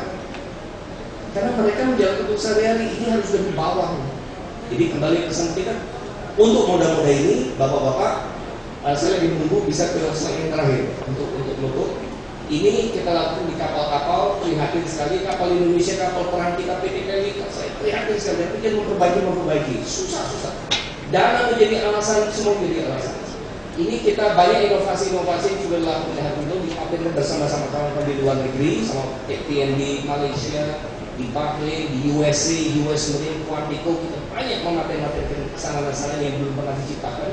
Seperti Bapak lihat ini PLN ini peraturan sudah 20 tahun tidak pernah ada fire protection. PLN tidak pernah pikir kalau kebakar dia sembahyang tinggal tunggu asuransi. Tidak pernah. Karena tidak pernah waktu diajarin begini langsung dipasang. Semua di seluruh penjuru Indonesia ini instalasi-instalasi besar yang berat yang diciptakan oleh engineer-engineer. Bagaimana kita juga mesti mikir untuk kalau dia kebakar reaksi kita bagaimana? Ini semua sistem otomatis tanpa membutuhkan manusia. Maju terus ya kalau bisa. Saya mencari foto yang belakang. Ini semua kita ini adalah US Marine waktu itu Bapak lihat tentara Amerika. SOP mereka kalau dia di dalam tank wajah, kalau dia kena RPG roket, dia tidak boleh keluar. Begitu dia buka hatch, ini orang sudah ditunggu mati. Jadi semua fire protection di dalam. Nah ini sekarang Pak yang paling penting. Fire protection media yang dipakai harus mengamankan manusia dulu baru berarti dia mati. Jadi banyak kejadian mereka di RPG. Gasnya keluar, semua buatan Amerika, sebenarnya tidak bisa nafas, dia buka pintu, kepala mati. Semua kita dipanggil, orang Amerika, dipanggil ke Quantico, diadu sama semua chemical yang dipilih, karena kita bisa bernafas dalam suasana perang di dalam. Dipatenkan sama mereka, dipasang ke semua Humvee, semua tank-tank, langsung dipasang di semua sekutu-sekutu di Arab yang berisiko perang. Ini kita mesti pelajari juga, masih hak kita. Kalau ada bisa maju, ini misalnya Bapak lihat sini di batubara, mobilnya sebesar apa, mesinnya itu ini satu mobil sampai 3 miliar US dollars, 30 miliar. Kalau kebakar bagaimana? Jadi kita proteksi manusia kecil, proteksi semua kita pasang aktivasi dari dalam. Ini semua bisa dipatenkan di Indonesia. Ini masih di hati itu, kan saya masih open. Jadi banyak teknologi yang bisa ditransferkan ke industri, ke akademis. Seperti Pak Mahfud tadi benar, pemerintah, swasta, sama akademis mesti bersatu, mesti. Kalau tidak kita tidak bisa solve problem. Kemudian PK Pindad, bapak-bapak, ibu-ibu militer, kita membuat Pindad, saya datang ke Pindad tidak ada fire protection, apa saja. Sekarang Pindad sudah pintar. Fire protection sudah dipasang otomatis, kita buat, kita patenkan supaya dia otomatis dari dalam maupun dari luar. Tank-tank dari buatan Pindad yang diekspor ke Malaysia semuanya sudah dipasang, yang akan dipatenkan bersama Pindad. Kita maju lagi, saya mencari yang terakhir. Nah ini di Eropa, bapak-bapak, ini tadi saya gimana menurut yang penting sekali Pak, kita ada pemadam api di dalam. Ini Mercedes spek Eropa. Tetapi bapak-bapak lihat, dia punya standar itu di mesin sama di bagasi tidak bisa kebakar, kabelnya semua komponen tidak bisa kebakar. Di Indonesia kita yang berbahaya, kita punya mobil kadang-kadang yang benar sih bapak-bapak lihat punya Avanza, pasang steering, pasang apa dibuk. Jangan lupa itu powernya gede, dinyedot dari baterai yang kecil. Karena Indonesia tidak punya standar jual steering sama mobilnya. Pembeli orang ngerti beli, karena skornya bung, dia tahu bukannya buk tunggu api aja. Nah, ini standar harus diadres oleh kalian. Jadi ini simple di dalam, jangan diturusin nih Pak. Karena sos api kita masih dari depan, belakang kita belum kunci, dia sudah karpet dari satu bakar. Jadi dia tahu api cuma bisa datang dari satu Pak, dari dashboard. Kalau semua material sudah tidak bisa terbakar, baru dipasang ke sini. Jadi kita mesti kunci. Kemudian maju sedikit Pak, sebelum saya tutup. Nah ini, bapak-bapak ini simpel saja Bahrain paten. Ini Land Cruise Nissan Patrol, musuhnya di Bahrain. Saya minta satu menit saja Pak. Bahrain demonstrasi mau menggunakan pemerintah, kita tidak ikut-ikut karena seperti izin. Jadi waktu itu kejadian demonstrasi, molotov bom. Malaysia waktu Anwar Ibrahim demonstrasi, molotov bom. Cuman di Bahrain sedikit unik, kalau molotov bom itu bensin dilempar ke dinding pesawat, bensin cepat lari. Jadi api tidak lama. Tapi sekarang diidentifikasi yang demonstrasi bukan rakyat, Al-Qaeda. Wah sudah lain. Bom molotov dicampur sama madu, dicampur sama telur. Ilmu baru. Semua bensinnya cepat lama. Yang diincar kaca. Kalau kaca terbakar lebih lama dia pecah. Kaca terbuka, molotov ke dalam mati dia. Wah sudah serius. Kita dipanggil cepat sama mereka. Lahir semua sistem bekerja sama tim engineer dari Amerika. Yang namanya adalah Fight. Kita ciptakan 90 liter ayat 31. Ayat 31 buatan Indonesia dari kulit ubi. Kulit ubi itu maknanya luar biasa. Jangan untuk dibuang, jangan pandang lain itu Pak. Itu luar biasa itu. Dipakai sehingga kalau dia sampai sudah terbakar, ini ring ini ngejos, termasuk di ban ngejos, semua dijos, api nanti dia lari. Pakai. Simple konsep itu. Pakai. Menang kita di mana Pak? Kita yang buat kimianya. Orang desa lain. Mau buat hak besar sehebat-hebatnya, kimianya sekunya sokong kita. Jadi kita mesti bekerja sama. Dari sana ini saya betul-betul mengharapkan dari Ubaya mulai dari awal-awal ini supaya melakukan penerobosan dalam bidang fire safety. Kepres di Indonesia kalau menunjuk atau melakukan survei, konsultasi itu bisa tuju langsung ke universitas. Kesempatan besar sekali. Dan universitas netral. Kalau menunjuk company konsultan biasanya dia sudah berpihak pada merah. Tapi kalau akademik tidak. Jadi peluangnya banyak sekali. Mudah-mudahan ini bisa membantu adik-adik di Ubaya, bapak-bapak yang berkecimpung dalam fire safety. Kalau misalnya kita bisa membantu sedikitnya, kita akan bantu. Tapi memang dalam ini dibutuhkan satu pengorbanan, kepentingan pribadi seperti Pak Umar tadi menyampaikan harus ditanggalkan dulu. Pak Rektor sudah menyampaikan ego kita ditanggalkan supaya kita bisa maju sama-sama. Tapi saya tahu sebetulnya dari semua kita bicara harus jalan dari akademik. Kalau universitas tidak jalan karena ini SDM jangka panjang. Dengan segala hormat saya, Pak Hormat akan pensiun, Pak Sumarsono akan pensiun, aku juga mungkin 10 tahun lagi sudah bisa jalan. SDM generasi muda datang dari mana?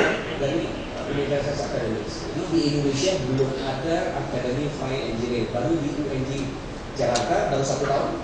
Peminatnya itu tinggi, tahun semester pertama sudah 60. Nanti saya yakin kalau sudah disuruh didirikan dengan apalagi ke spesialisasi ke maritim, besar sekali bekerja sama dengan angkatan laut, perhubungan besar. Bapak-bapak, ibu-ibu, terima kasih. Mudah-mudahan saya sudah lebih baik. Terima kasih. Lebih sedikit Pak, tapi nggak apa-apa. Jadi karena saya berpikir kami udah bekerja keras untuk siapkan event ini kan, kalau molor dikit ya apa-apa. Jadi Bapak Ibu sekalian, saya bergeser ke kanan. Saya sengaja mengambil setting untuk tidak duduk supaya Bapak bisa membayangkan kami Ilyas waktu masih muda. Kalau kemarin nonton Jakarta Lawyers Club, Bapak, sekarang Surabaya Engineers Club. Bapak Ibu sekalian, 3 hal yang saya bisa dapat. Yang pertama tadi dari Pak Otman menyampaikan gambaran umum tentang kecelakaan, terutama di moda transportasi darat. Kemudian Pak Sumarsono menyampaikan juga bagaimana situasinya di Jawa Timur dan juga menyinggung tentang kebakaran. Seperti yang saya bayangkan polanya, bahwa kalau kebakaran sudah terjadi adalah bagaimana caranya supaya penumpang di dalam itu bisa keluar. Meskipun saya tidak pernah, saya bisa membayangkan, saya yakin Bapak Ibu di sini mungkin sudah terlalu lama tidak naik angkutan umum, terutama bis. Kalau naik pesawat kan naik pesawat di briefing, orang ada concern tentang safety dulu. Tapi kalau naik bis, Bapak naik itu kita sudah membayangkan untuk lari ke lorong itu saja sudah 2 orang sudah tidak bisa masuk. Sehingga dia melihat palu di sana untuk apa, saya kira juga tidak banyak yang mengerti. Sehingga saya kira seperti yang di Akas, yang di Python itu hampir sebagian besar mayat tertumpuk di pintu belakang. Kalaupun pintu base-nya itu tidak ada AC-nya, pintunya terbuka, tapi di depan pintu itu ditumpukin barang-barang itu, bekasnya penumpang, ada ayam, ada kelapa, seperti itulah biasanya. Jadi kemudian yang disampaikan oleh Pak Randa, saya kira memberikan perspektif baru. Meskipun sebenarnya di luar negeri ini juga sangat lumrah, gitu ya. Bagaimana colokan listrik itu harus selalu ada fuse-nya, betapa perumahan itu di belakang harus ada belakangnya, tidak boleh nempel. Kalau di Indonesia itu bapak sekalian yang tinggal di perumahan seperti saya, KPR BTN namanya, karena penghasilan rendah bayar tadi tapi nyicil, ya KPR BTN itu di belakang sudah gandeng dengan perumahan yang lain, sehingga kalau terbakar pasti nggak bisa keluar, nyumpel di dalam. Kalau di Malaysia sampai ke rumah yang sekecil apapun di belakang harus ada belakang, sehingga ada pintu di belakang. Jadi kalau ada accident mereka bisa lewat pintu belakang. Semua fuse listrik itu, semua colokan listrik ada fuse-nya. Di dapur ada aparnya dan mereka aware dan terlatih. Ya, itu yang beberapa yang saya catat. Oh, Mbak Ayu ini tadi memberikan waktu 30 menit. Begitu saya ngomong, saya ambil 3 menit.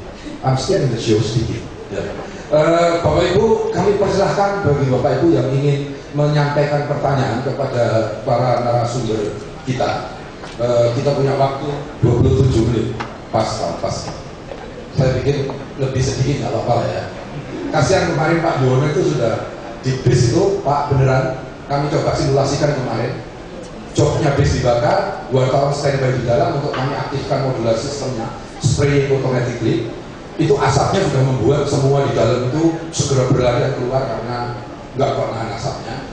Jadi kan kalau sudah sampai sesek paru-parunya, terus kita dipotong cepet-cepetan saya. Pak Rektor, mohon maaf waktunya agak saya berpanjang sih.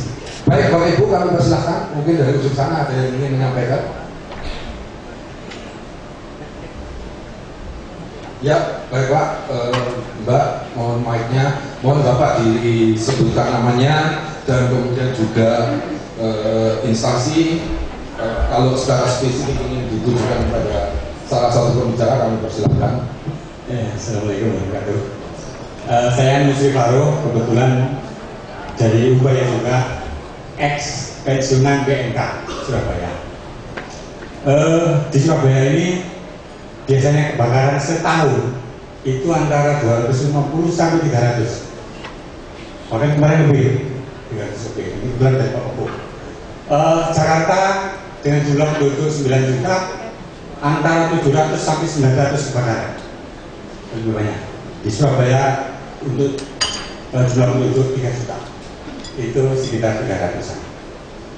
Dan ini membuat kita terus terang aja sekarang waktu kemarau seperti ini kebakaran sebulan sampai 100 lebih, 117 kemarin. Padahal waktu saya kemarin itu sekitar 70, 60, 70, 80 itu maksimal kan. Sekarang sedikit. Artinya apa? Hampir 1% dari jumlah penduduk. Jakarta sama dengan Surabaya. Kita 3 juta, 300 kebakaran. Jakarta 900, kebakarannya apa? Jawa Barat itu 9 juta. Saya kira itu. Dan balik lagi waktu kasus Red Bull kebakar 10 orang meninggal itu kena asap, itu racun dari sisi bahan berbahaya dan beracun, maka kena asap udah mati dulu, habis itu kebakar tanggal habis. Jadi orang itu meninggal karena asapnya dulu, kemudian meninggal. Saya kira itu masih. Baik, ini komentar dari Pak Faruk. Mungkin ada pertanyaan yang lain? Kami persilakan, mungkin 3 pertanyaan begitu supaya nanti. Ya, silakan Bapak dari depan.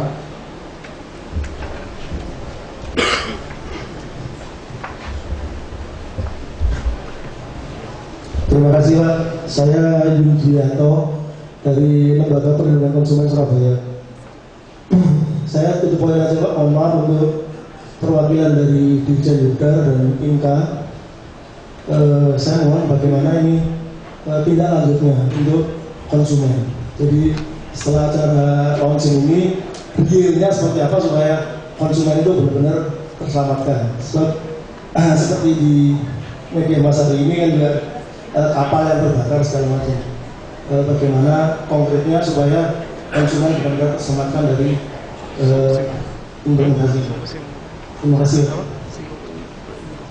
Satu lagi Mbak Yuni, Bapak yang di depan.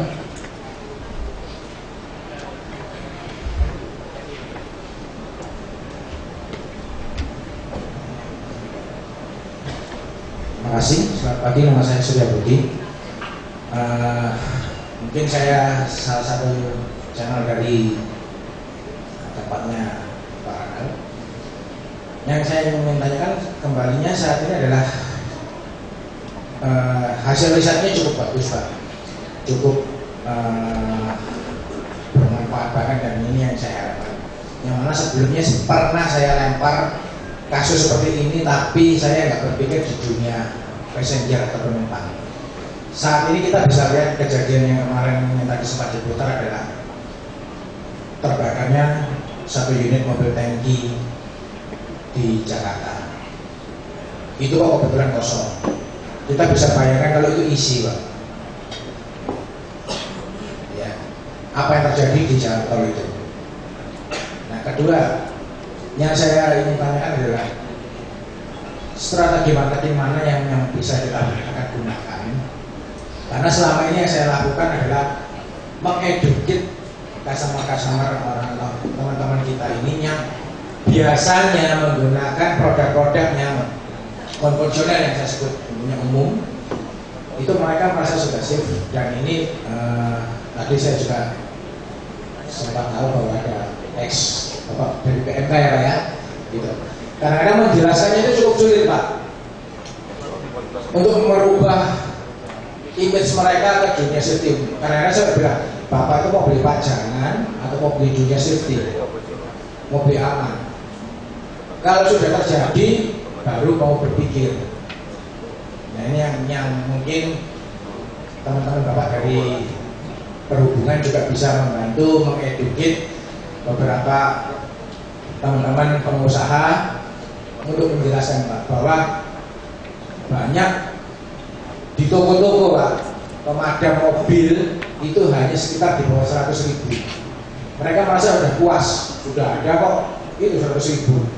Nah, saya bilang, ya kalau mau beli itu ya pajangan aja, nggak usah beli itu, beli lampu spionnya dikasih lampu aja. Nah, seperti itu Pak yang kita harapkan kesulitannya. Jadi di event ini yang saya ingin pertanyakan adalah bagaimana kita mengamankan untuk mobil pemuat bahan bakar tersebut Pak, yang lebih berbahaya banget kalau terjadi dibandingkan yang saat ini kita bicarakan. Itu salah satu. Kedua, tadi juga saya sempat lihat ada satu slide di kapal. Beberapa bulan yang lalu itu terjadi bukan kebakaran, tapi 2 nyawa menghilang Pak. Jadi ini satu kapal lagi bisa dibersihkan Pak pertanyaannya Pak? Iya, di Perak. Kapal itu lagi ngedok, 2 karyawannya lagi kerja itu istirahat karena makan siang. Mereka tidur di dalam kabin, di dalam kamar ABK. Enggak tahunya di dalam kamar itu ada tabung pemadam yang isinya CO. Ya kita bisa bayangkan kalau itu bocor. Akhirnya berangkat pakai ambulan ke Terstop. Sekian, terima kasih.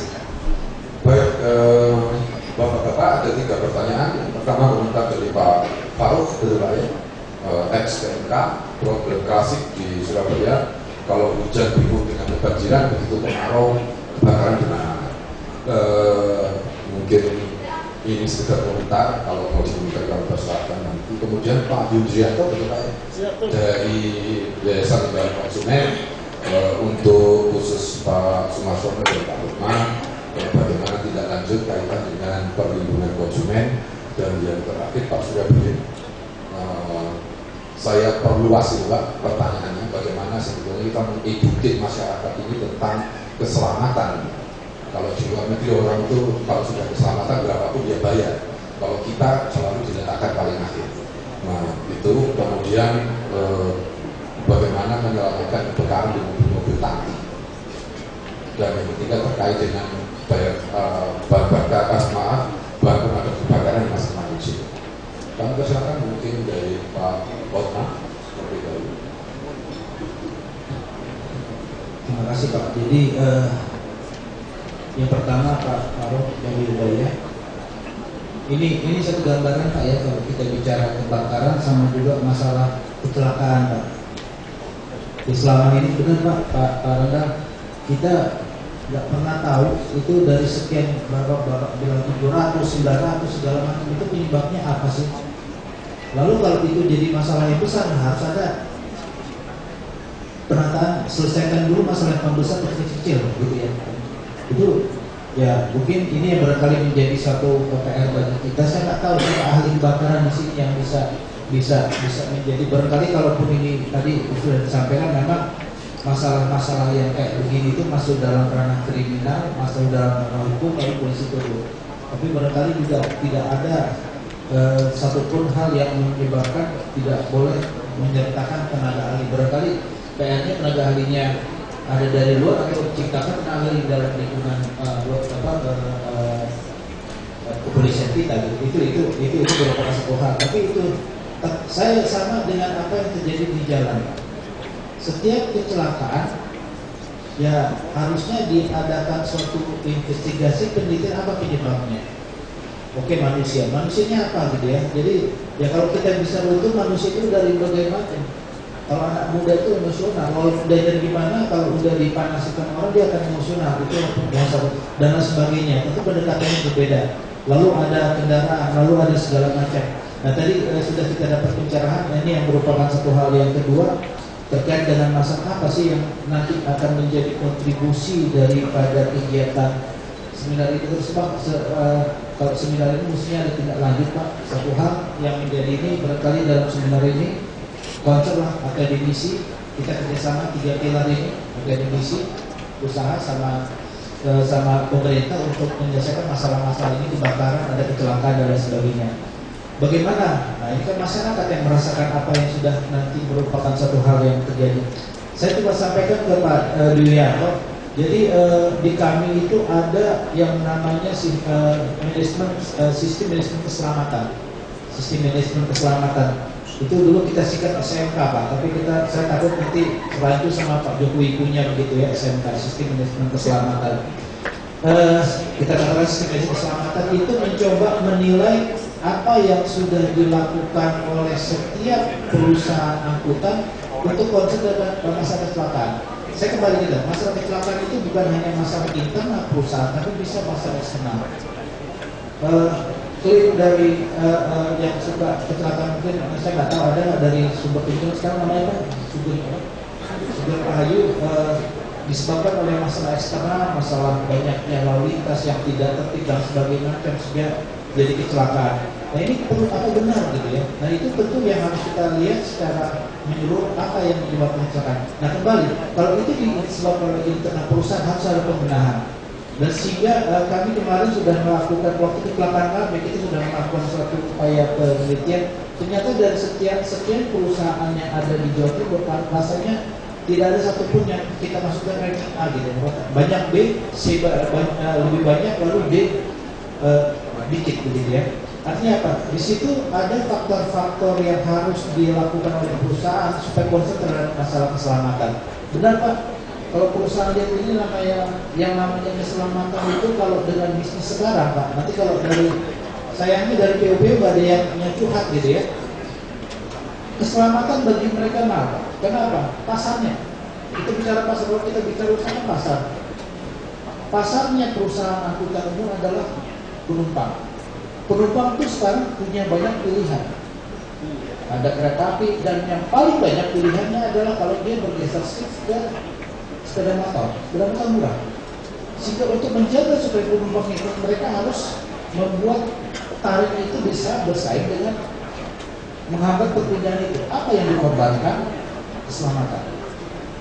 bahan nggak peduli vulkanisir, kalau supaya murah dan lain sebagainya, termasuk barangkali masalah bahan-bahan yang tentang terhadap kecelakaan. Nah ini yang dalam kesempatan ini kita juga perlu merasionalisasi segala macam yang menjadi beban dari perusahaan. Ini barangkali yang bisa nyatakan. Mereka nuntut Pak, pajak dikurangi dan lain sebagainya, ini udah di domain luar ya. Jadi memang pemerintah harus melihat ini sebagai suatu hal yang komprehensif, bagaimana membantu supaya hal-hal khususnya kalau kita bicara di sini terkait dengan masalah keselamatan, jadilah keselamatan itu jadi hal yang utama, lalu yang lain yang tidak perlu dipangkas. Nah, kembali kepada masalah tadi yang dinyatakan oleh YKI Pak Yulianto, jadi barangkali dalam kesempatan ini Pak Masono ini juga banyak hadir yang karoseri ya. Coba kita berhitung Pak, coba kita berhitung kalau ini kan isunya kebakaran, coba kita berhitung apa konsekuensi dari segala macam pemenang. Karena tadi yang terus terang kalau kebakaran itu yang harus dihambat bukan apinya, tapi api itu jangan ketemu temannya begitu ya, jangan ketemu temannya sehingga dia akan padam dengan sendiri. Ini barangkali menjadi satu